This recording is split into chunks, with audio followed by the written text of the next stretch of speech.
स्वागतम सुस्वागतम। आज 9 मार्च, परंतु आज आपण महिला दिन जो 8 मार्चला होता त्याचं औचित्य साधून आज संस्कार फाउंडेशन तर्फे सन्मान दिसा 2025 या कार्यक्रमाला सुरुवात करत आहोत। ती आई आहे, ती आई आहे, ती माई आहे, ती ताई आहे, ती काकी आहे, ती बाई आहे, पण सर्वात लक्षात ठेवा ती एक बाई आहे, ती एक बाई आहे आणि तिला पण एक मन आहे आणि सन्मान फक्त तिचा आहे, सन्मान तिचा आहे, सन्मान तिचा आहे। आज अशा कार्यक्रमाची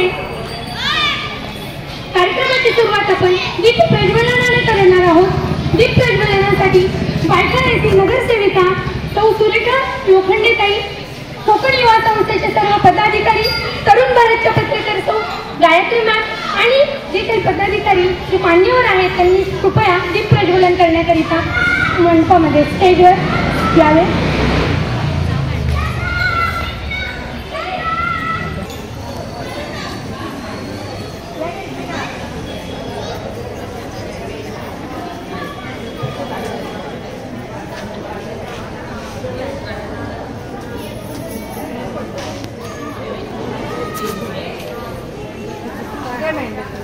दीपही जळतो तुझ्यासाठी, वाटही जळते तुझ्यासाठी, अहो दीपही जळतो तुझ्यासाठी, वाटही जळते तुझ्यासाठी, आभास काही खरा नाही, आभास काही खरा नाही।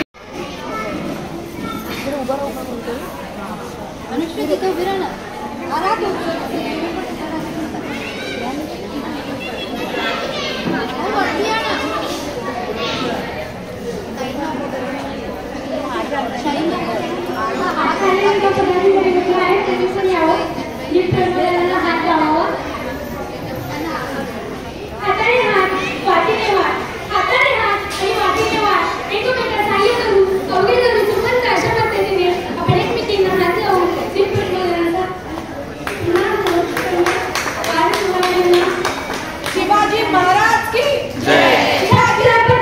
शिवाजी महाराज की जय।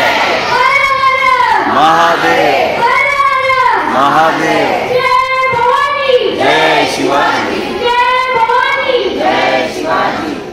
ओम नमः पार्वतीपते, हर हर महादेव।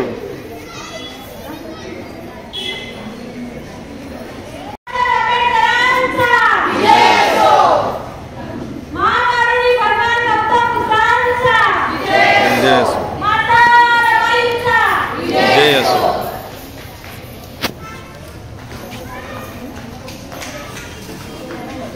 सर्व पदाधिकाऱ्यांनी स्थानापन्न व्हायचे।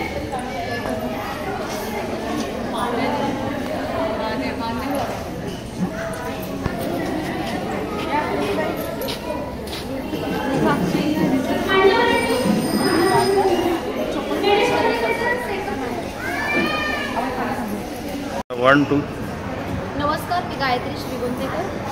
सुवर्ण संस्कार फाउंडेशनच्या माध्यमातून आज जागतिक महिला दिनानिमित्त कार्यक्रमाचं आयोजन करण्यात आलेलं होतं। मोठ्या संख्येनं महिला या कार्यक्रमामध्ये सहभागी झाला। अत्यंत सुनियोजित पद्धतीने हा कार्यक्रम झाला।